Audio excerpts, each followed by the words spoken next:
Wacana menguatkan kembali Komisi Pemberantasan Korupsi dengan mengembalikan Undang-Undang KPK kembali muncul.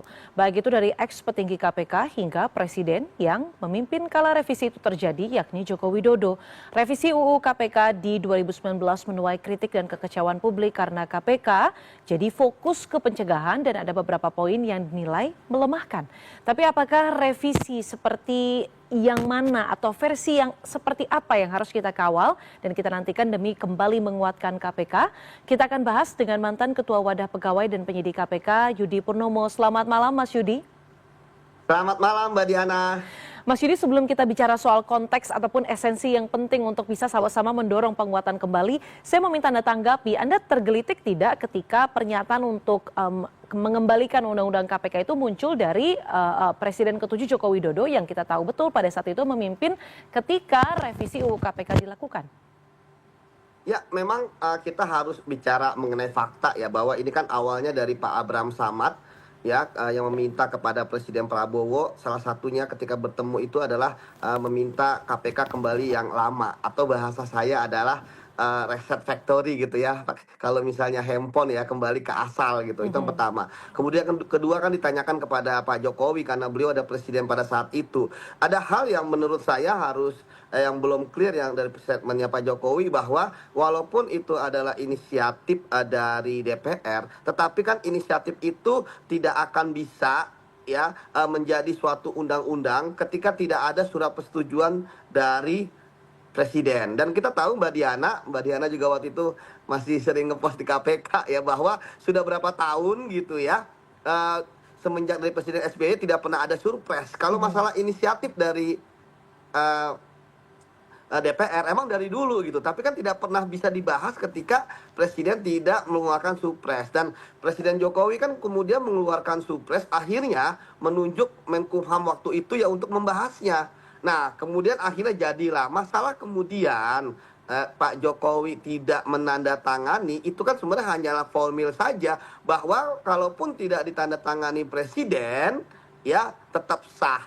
Artinya pada saat itu sebenarnya Presiden bisa mendengarkan loh ya Mbak Diana, aspirasi masyarakat. Kita tahu demo hampir di seluruh Indonesia untuk menolak pelemahan KPK. Tapi kemudian pada saat itu ya tidak digubris ya, malah keluar supres. Sementara DPR kita tahu ketika ada supres yang keluar, ya ini adalah momentum bagi mereka untuk segera mengesahkan. Dan waktu itu kan kurang dari 1 bulan ya Mbak Diana ya. Ini salah satu undang-undang yang revisinya sangat cepat yang dilakukan oleh DPR. Dan masalah sekarang Pak Jokowi setuju, saya pikir itu adalah masalah tanggung jawab dan beban moral saja ketika sekarang dia melihat bahwa saat ini KPK benar-benar lemah. Padahal pada saat itu dari demonstran, dari kita, dari masyarakat sipil kan sudah mengingatkan bahwa KPK akan lemah karena undang-undang ini yang melemahkan KPK bukan saja struktural tetapi juga kultural. Begitu Mbak Diana.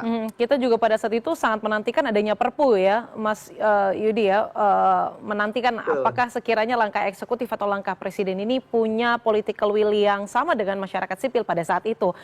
Oke, kita beralih ke soal esensinya begitu kan, Pak Samad dan Pak Jokowi itu setuju jika KPK kembali menggunakan undang-undang sebelum direvisi. Nah, sebenarnya menurut Anda poin penting apa sih yang benar-benar harus dikembalikan demi menguatkan KPK? Mungkin ini kali pertamanya kita membahas mantan terindah kali ya, kita bisa sampaikan begitu kali Mas terminologinya ya.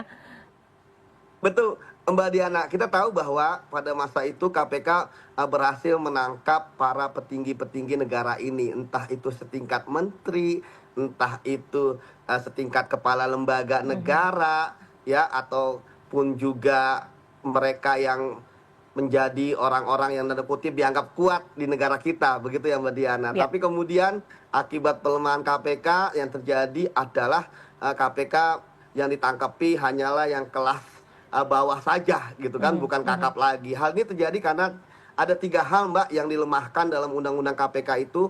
Pertama adalah struktur KPK di mana menjadi bagian dari eksekutif.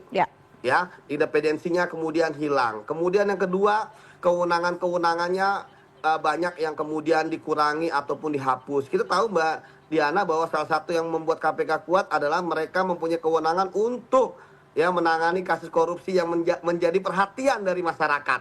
Ya, Termasuk juga adanya izin-izin. Dulu kan di undang-undang sebelumnya sebelum dibatalkan oleh MK kan ketika melakukan tindakan penyidikan penyadapan misalnya harus izin dewas ya, melakukan penggeledahan dan sebagainya izin dewas kan begitu ya, kan membuat sangat-sangat susah bergerak bagi penyidik KPK. Kemudian yang kedua Mbak Diana terkait dengan independensi pegawainya juga. Dulu pegawai KPK adalah pegawainya KPK, baik pegawai tetap maupun tidak tetap yang loyal ya kepada KPK, yang mulai dari rekrutmen, sistem penggajian dan kemudian birokrasi dan sebagainya, pelatihan itu KPK yang mengatur. Sekarang kan menjadi ASN. Ya, yang tentu ada di situ BKN, ada Kemenpan RB, ada kemudian kalau dia fungsional itu ada kementerian-kementerian yang menjadi pembinanya. Jadi udah nggak independen lagi. Dan termasuk juga yang terakhir Mbak Diana, ya pimpinan KPK. Akhirnya pimpinan KPK pun juga kita tahu yang dipilih ya saat-saat ini ada yang kontroversi dan kita tidak melihat lagi ya pimpinan-pimpinan KPK yang seperti dulu, misalnya Pak Antasari, Pak Abraham Samad, Pak Busro Mukodas gitu kan, ataupun wakil-wakilnya seperti Pak Chandra Hamzah gitu kan, Pak Saud Situmorang gitu kan. Jadi kita tidak melihat lagi yang seperti itu yang dipilih, karena memang sekali lagi kalau misalnya saat ini KPK nggak lemah, tentu teriakan kita dulu akan dianggap remeh gitu, tuh kan KPK malah kuat. Tapi kan sekarang akhirnya terbukti. Jadi 3 hal itu Mbak, dari kepegawai, dari pimpinan, dari struktur dan kewenangan KPK yang membuat revisi undang-undang tersebut semakin nyata melemahkan. Seperti itu Mbak Diana. Jadi kalaupun ada revisi berarti 3 poin itu soal wewenang, independensi dan juga struktur KPK dalam rangka eksekutif begitu ya, pada saat itu ditambahan frasa bagian dari eksekutif. Nah, kalau 3 poin itu ditambahkan misalnya ataupun dijadikan indikator, dari 3 indikator tersebut, apakah menurut Anda kinerja KPK yang sekarang misalnya dengan beberapa OTT, kemudian kita tahu betul juga dalam kasus dugaan korupsi kuota haji ataupun suap kuota haji, ini juga menyangkut pucuk pimpinannya pada satu yakni ex-Menteri Agama Yakut Khalil Qomas. Menurut Anda itu tidak cukup untuk membuktikan bahwa KPK tidak, dalam tanda kutip, tidak selemah itu? Ya Mbak, kita tahu operasi tangkap tangan ini kan kalau untuk bea cukai hanya sekelas direktur P2, penindakan ya dan juga penyidikan ya, bukan misalnya dirjennya seperti itu atau menteri ya seperti itu. Kemudian untuk pajak pun juga sekelas kepala kanwil, baik yang di Jakarta Utara ya maupun yang di Banjarmasin Kalsel ya.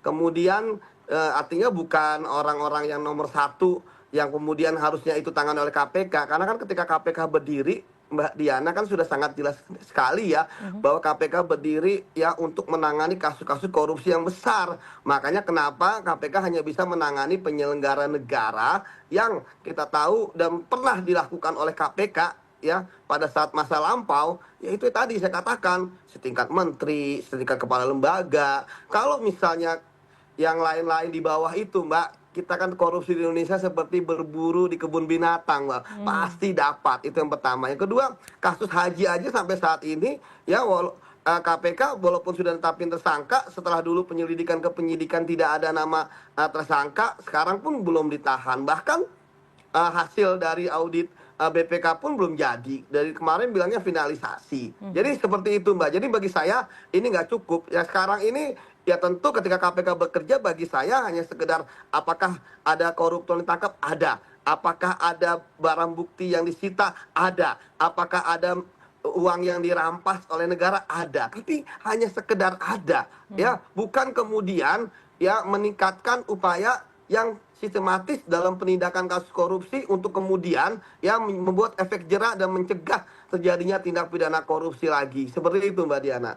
Dari penilaian Anda, suara-suara yang mungkin disampaikan entah itu dari Pak Abraham Samad pertama, kemudian diamini begitu oleh Pak Jokowi begitu. Menurut Anda ini akan ditangkap tidak oleh Presiden Prabowo? Ya, saya pikir kalau misalnya suara dari 2 orang tokoh ini, mantan pimpinan KPK, ketua KPK malah yang saat itu publik melihat sebagai salah satu KPK terbaik yang pernah ada. Kemudian Pak Jokowi yang mantan presiden 2 periode gitu ya, yang kemudian ya terlibat dalam revisi juga karena membuat surpres. dan kemudian juga orang dekat Pak Prabowo ya. Ya saya pikir ini akan menjadi hal yang positif ya. Dan kita berharap bahwa ini benar-benar terjadi revisi. Dan kan salah satu yang disampaikan oleh Pak Abraham Samad kan juga adalah ekses dari adanya revisi ini Mbak ya, yaitu penyingkiran dari 57 orang pegawai KPK dan termasuk penyidik juga. Ini kan adalah ekses dari adanya revisi dan itu juga disampaikan kepada Pak Prabowo ya, di mana Pak Abraham Samad juga meminta supaya 57 orang ini yang ada di mana-mana gitu ya, ada yang di Polri, ada yang di swasta, ada yang di kehakiman, ada yang di BUMN atau BUMD gitu ya, dan tempat-tempat lain gitu ya, misalnya ya itu bisa semuanya kembali ke KPK ya, untuk setidaknya membuat KPK kembali lebih bersemangat dalam memberantas korupsi. Jadi bukan hanya undang-undangnya tapi turunannya juga yang membuat revisi ini semakin melemahkan KPK, karena Mbak, dari 57 itu kan kalau dibilang kebetulan kok kebetulan, ini kan semua tanda kutip tokoh-tokoh kasatgas yang selama ini dikenal ya, yang istilahnya menjadi leader, integritasnya dan juga rekam jejaknya di KPK yang istilahnya menjadi agen-agen perubahan lah kalau di KPK. Seperti itu Mbak Diana.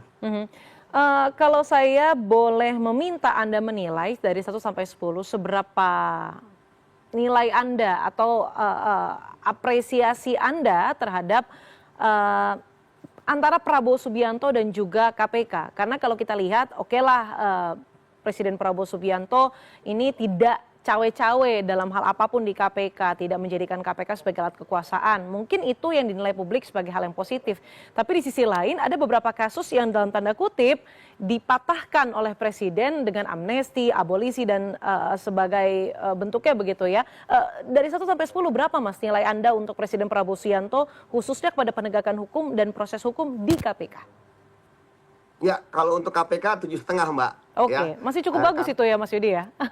Ya, karena tadi saya katakan ada poin yang bagus bahwa tidak pernah terdengar ya, baik di ruang gelap maupun di ruang terang bagaimana Pak Prabowo mengintervensi. Adapun tanda kutip hal intervensi politik yang dilakukan kan memang adalah kewenangannya, dan itu kan istilahnya tidak semua kasus di KPK juga gitu kan yang kemudian diberikan rehabilitasi, amnesti ataupun abolisi seperti itu. Tapi ya bagi saya tentu ini juga menjadi catatan ya ke depan, jangan ada lagi hal-hal yang seperti ini, seperti itu. Karena bagi saya independensi KPK ya itu kan juga sangat penting. Kalau kita bicara tadi, kenapa sih banyak yang bertanya kepada saya juga, kenapa kok undang-undang yang membuat KPK lebih independen ya? Karena ini undang-undang itu adalah normatifnya Mbak, ya dasar aturan lembaga bergerak.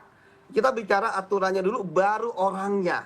Kalau sistemnya sudah bagus, ya maka baru setelah itu kita ke orangnya. Makanya tadi saya katakan bahwa orangnya itu juga adalah orang-orang yang dulu juga pernah berjuang di KPK, seperti itu. Oke, terakhir Mas, meskipun memang ini masih bersifat wacana begitu ya, kenapa wacana? Karena di DPR juga belum ada, di Komisi 3, entah itu di Balik, itu belum ada rencana yang saklek atau yang terlihat begitu ya, setidaknya dalam rencana rapat untuk membahas revisi Undang-Undang KPK. Tapi kalau misalnya ada revisi lagi, ekspektasi atau proses semacam apa yang Anda harapkan? Karena kita ingat pembahasan di 2019 itu cukup kilat, kalau tidak salah itu hanya 5 kali sidang yang diketahui publik pada saat itu di DPR ya Mas ya? Betul, dan kan juga pernah digugat juga di MK ya, terkait dengan quorumnya, terkait dengan partisipasi publik. Ya kita sebenarnya Mbak, paling mudahnya ya, kembalikan dulu lah ke asal. Bahwa undang-undang itu ketika direvisi bunyinya adalah bahwa Undang-Undang 19 tahun 2019 tentang perubahan atas KPK ya, atas Undang-Undang KPK itu kembali ke Undang-Undang KPK yang lama, yaitu 30 tahun 2002. Itu dulu Mbak, cukup ya, nggak usah kemudian ada hal-hal yang kemudian membuat ini ribet dan lain sebagainya. Tapi bagi saya sudah ada 2 orang yang bersuara, itu sudah sangat bagus. Ya, kedepannya kita harap, tadi saya katakan bahwa sekali lagi istilahnya KPK itu adalah sebuah handphone gitu ya, sekarang kan lagi hang gitu kan. Nah kita berharap bahwa bukan hanya di riset gitu kan, tapi dikembalikan ke settingan pabrik ya untuk dari nol lagi seperti itu Mbak. Jadi kalau ada lagu masa lalu biarlah masa lalu, kalau di kasus KPK ini Anda sepertinya kurang setuju ya Mas ya. Jadi masa lalu coba dilihat lagi gitu ya Mas ya. Oke, baik, Betul. terima kasih sudah berbagi Siap. perspektif dan pandangan Anda pada malam hari ini. Mantan Ketua Wadah Pegawai dan Penyidik KPK Mas Yudi Purnomo. Selamat malam Mas Yudi. Malam Mbak Diana.